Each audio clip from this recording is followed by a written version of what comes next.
Olá amigos, amiguinhas, para o nosso Evangelho Dominical, vamos elevar o nosso pensamento a Deus, Pai Todo-Poderoso, nosso Mestre Jesus, nossos guias, nossos benfeitores, estejam conosco nesse momento, para que a gente possa entender bem esse Evangelho de hoje. Nós vamos falar um pouquinho sobre o Evangelho segundo o Espiritismo, capítulo 2. Meu reino não é desse mundo. Nós vamos falar no item 2. Item 2 trata da vida futura. Então vamos lá.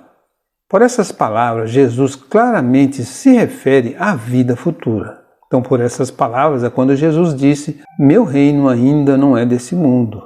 Interrogado por Pilatos, ele usa essa expressão. Então Jesus claramente se refere à vida futura que ele apresentava em todas as circunstâncias, como a meta que a humanidade irá ter e como devendo constituir objeto das maiores preocupações do homem na Terra.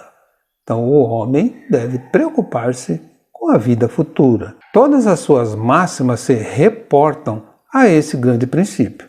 Com efeito, sem a vida futura, nenhuma razão de ser teria a maior parte dos seus preceitos morais, de onde vem que os que não creem na vida futura, imaginando que ele apenas falava na vida presente, não os compreendem ou os consideram pueris. Este dogma pode, portanto, ser tido como o eixo do ensino de Jesus, pelo que foi colocado num dos primeiros lugares à frente desta obra. Então Kardec está dizendo que isso aí foi o pilar do ensino de Jesus, e por isso ele colocou logo no começo do livro Evangelho segundo o Espiritismo. É que ele tem de ser o ponto de mira de todos os homens. Só ele justifica as anomalias da vida terrena e se mostra de acordo com a justiça de Deus. Então, só o pensamento, o entendimento da vida futura,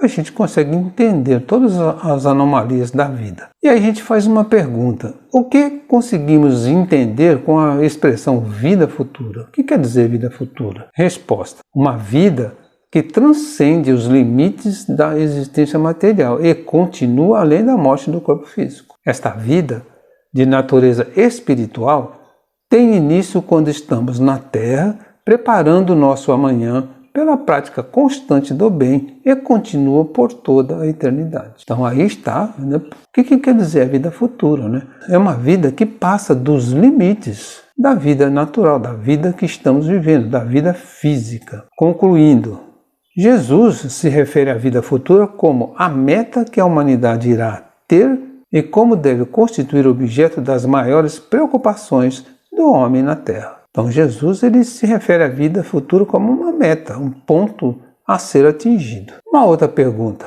É possível compreender clara e totalmente a doutrina de Jesus sem considerar a imortalidade da alma? Então, se a gente não acredita que a alma continua depois da morte, será que a gente entende o que Jesus quis dizer? A resposta não. Embora a doutrina de Jesus seja rica de conteúdo moral, facilitador da harmonia entre os homens, ela só pode ser claramente entendida e interpretada à luz da imortalidade da alma.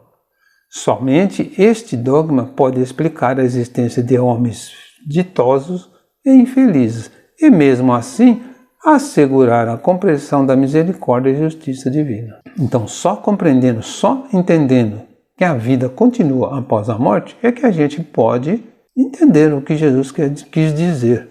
Senão a gente não consegue entender o que ele quis dizer. E um complemento, uma conclusão. A vida futura tem de ser o ponto de mira de todos os homens.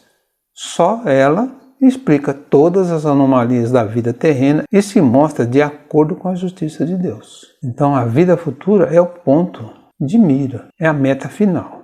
Pergunta, qual o grande ensinamento que Jesus nos traz nessa passagem? Então, quando ele fala da vida futura, quando ele fala do reino que não é desse mundo, qual é o ensinamento? Para que serve isso?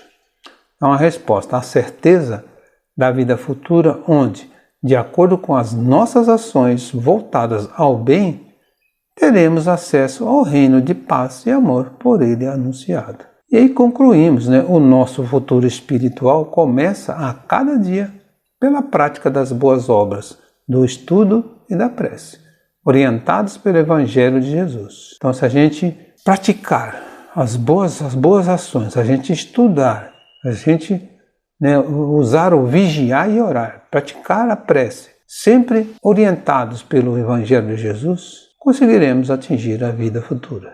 Que Jesus abençoe a todos.